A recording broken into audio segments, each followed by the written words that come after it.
Well, hello, it's Tanya here. Welcome to my new series where I am creating some paintings in my sketchbook after I did a full book of 5-minute face challenges.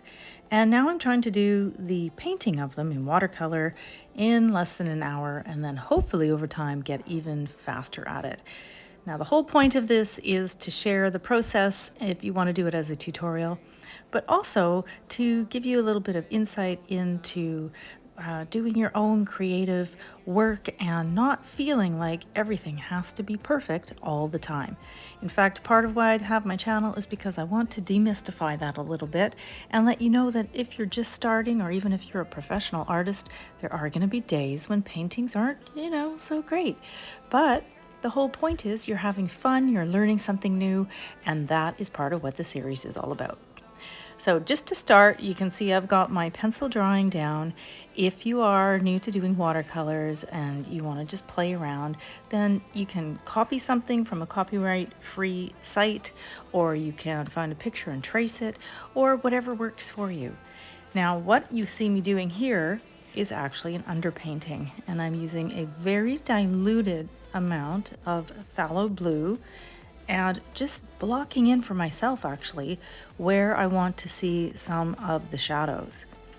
Now, as we go along and into the series, you'll see more of me doing this with different colors and different techniques, but in this one, she's going to have a Caucasian skin tone, and so I want to have a bit of a blue undertone, and then I'm going to go over top of it with layers of gold and caramel and some other textures.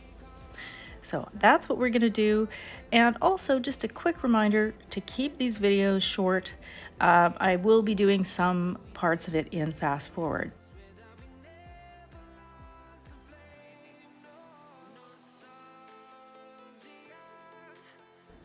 Right, now I'm going to do a little bit of gold just to do her hair. You will see me make a big mistake here coming up, even though it's in fast forward, in that I did not let my painting dry completely and there's a bit of bleed that happens on the edge. So just a quick reminder to yourself to let it dry in between, and if you're in a rush, you can always grab a hairdryer and do that. But really we're just putting the base layer of the hair down and then we're going to keep going on top.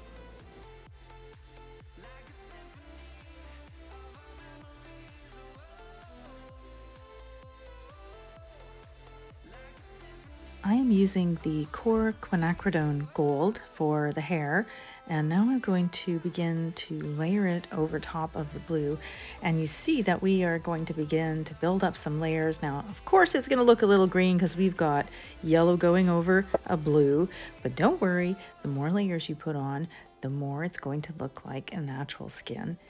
And so this is really just a matter of putting layer on top of layer, letting it dry a bit, and then filling in where the shadows are hitting.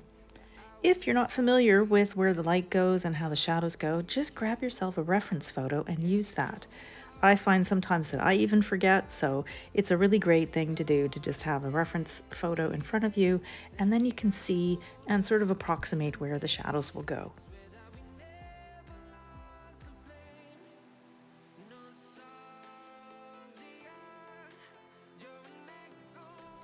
Okay, now I'm working on the eyes, and I like to put down a few different layers of color because it gives a little more depth to the eye.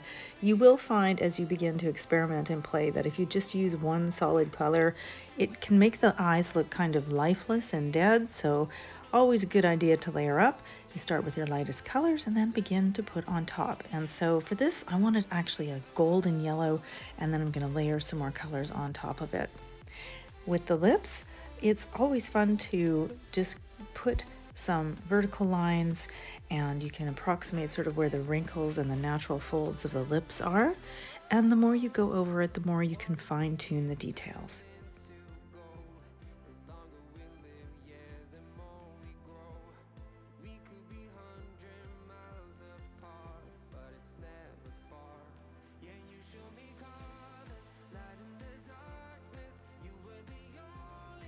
From here, it's just a matter of adding some more colors. So there's going to be a little bit more happening in the face and the hair, more of the queen gold, and then we're going to add a bit of a rose tone just to start to bring out some differences in the color and the shading, and really just slowly building up the layers one after the other.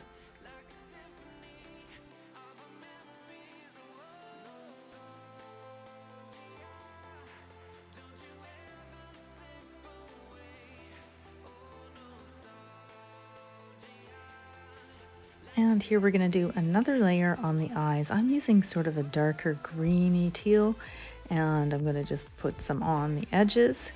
And what this is going to do is allow me to have a little bit of a feeling of depth by leaving some yellow showing, which creates almost like a glow in the eye. But feel free to use whatever colors or techniques that you want to do.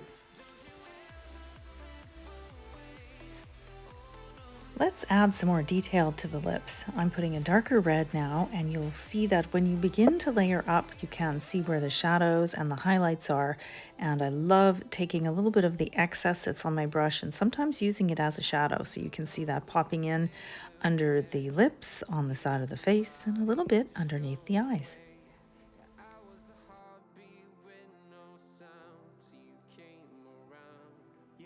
And now I've added a little bit of opera pink and the quin gold together, and I'm getting sort of a corally red color.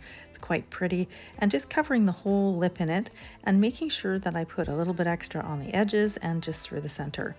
Then I'm adding it to the rest of the face to give a little bit more of a warm glow to her skin.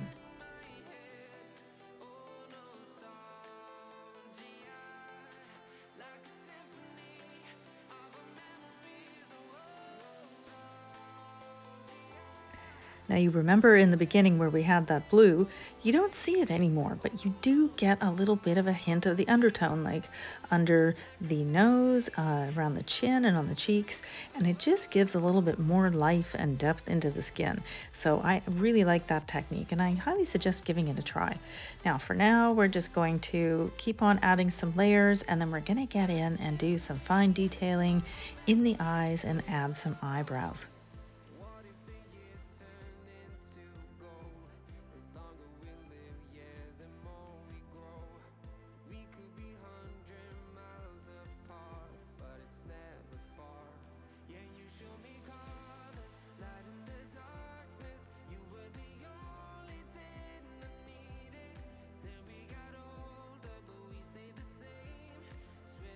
Now when it comes to the eyebrows, I just use a brush that has a really fine tip and then sort of speck them out a little bit for myself, allow it to dry a bit, and then I will go back over top. Sometimes I'll add a little bit more shade or shadow, sometimes I will use the exact same color.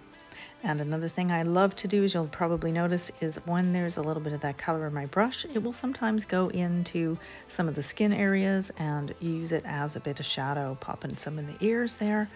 And now you can see a little bit more of that green going on the eyes. And what a difference having 3 to 4 layers makes. Okay, let's pop in this hairband real quick.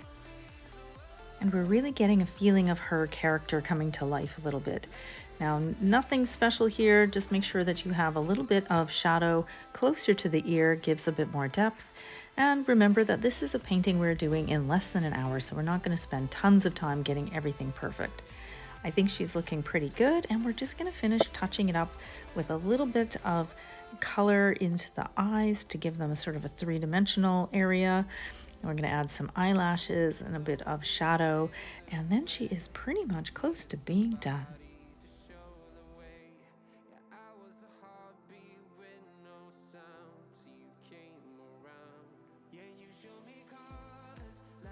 I'm going to add a little dark green with black to do the irises, and we're going to do one last layer of shadows, and she is looking pretty good. I'm so happy with that. Let me know how yours turned out.